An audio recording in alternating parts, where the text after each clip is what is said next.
বাংলার মানুষ ডিসিশন নিয়েছেন 26-এ এই সরকার আর থাকবে না। মোদী সরকার চাই, সুশাসনের সরকার।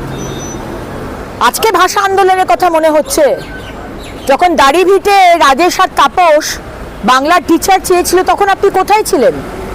আপনি তো মুখ্যমন্ত্রী ছিলেন। যখন উর্দুর টিচার দিয়ে তা আপনার পুলিশকে দিয়ে গুলি করিয়েছিলেন।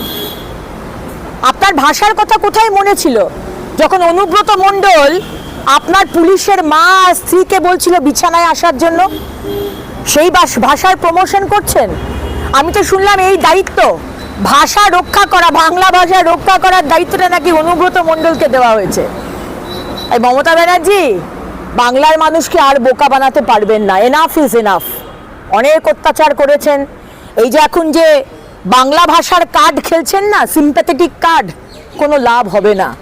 বাংলার মানুষ চায় স্বচ্ছ ভোট হোক, স্বচ্ছ ভোটার তালিকা হোক, হিন্দু হোক, মুসলমান হোক, শিখ হোক, খ্রিস্টান হোক, এই বাংলার যারা হোক তারাই ভোট দেবে 26-এ।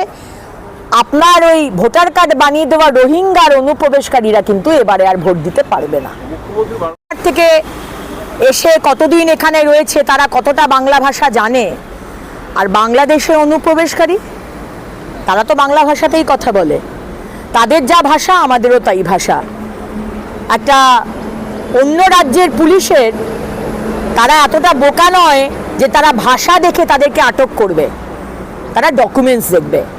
যারা পরিযায়ী শ্রমিক হয়ে কাজ করতে গেছে আজকে 15 বছর, তাদের কাছে ডকুমেন্টস থাকবে না?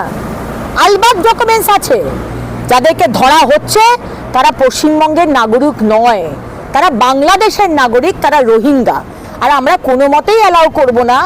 আমাদের পশ্চিমবঙ্গ কোনো ধর্মশালা নয় যে মমতা ব্যানার্জি আপনি বলে দেবেন আগের বছরে 9ই আগস্ট শেখ হাসিনাকে যখন তাড়িয়ে দেওয়া হলো, কেউ ঠকঠক করলেই দরজাটা খুলে দাও। অত সোজা নয়। ঠকঠক করলে দরজা খুলে দাও আর আপনি এসে ভোটার কার্ড বানিয়ে দেবেন আর আপনার জন্য ভোট দেওয়া করাবেন ওই সাদ আলী আর লাভলি খাতুনের মতো, এবার আর সেটা হবে না। আমিরুল ইসলামের বাংলাদেশের পরিবার, তাদেরকে আদালত বলল যে তারা বাংলাদেশি, তাদেরকে ডিপোর্ট করা হবে। আদালত রায় দিয়ে দিল।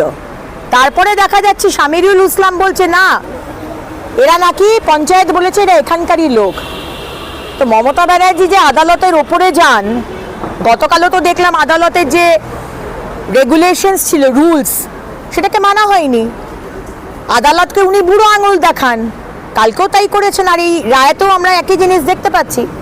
মানে এটা পরিষ্কার যে মমতা ব্যানার্জির নির্দেশে এই মেসেজটা দেওয়া হচ্ছে যে যারা বাংলাদেশি বা অনুপ্রবেশকারী বা রোহিঙ্গা তারা এখানেই থাকবে, তাদেরকে ডিপোর্ট করা হবে না। কিন্তু মমতা ব্যানার্জি আপনি যেটা চাইছেন বাংলা ভাষার মলম লাগিয়ে উপরে একটা ফাসাদ লাগিয়ে, সেটা কিন্তু হবে না। এসআইআর শুরু হয়েছে বিহারে, 75 লক্ষ নাম কাটা গেছে। পশ্চিমবঙ্গেও এসআইআর হবে, 1 কোটির ওপর নাম বাতিল করা হবে মিনিমাম, যারা রোহিঙ্গা অনুপ্রবেশকারী। আমার বাংলার হিন্দু মুসলমান কারোর নাম বাদ দেওয়া হবে না। কিন্তু বাংলাদেশি লোক এসে এখানে ভোটার কার্ড বানিয়ে আপনাকে ভোট দেবে, রোহিঙ্গারা এসে আপনাকে ভোট দেবে, এটা তো আমরা হতে দেব না। চল।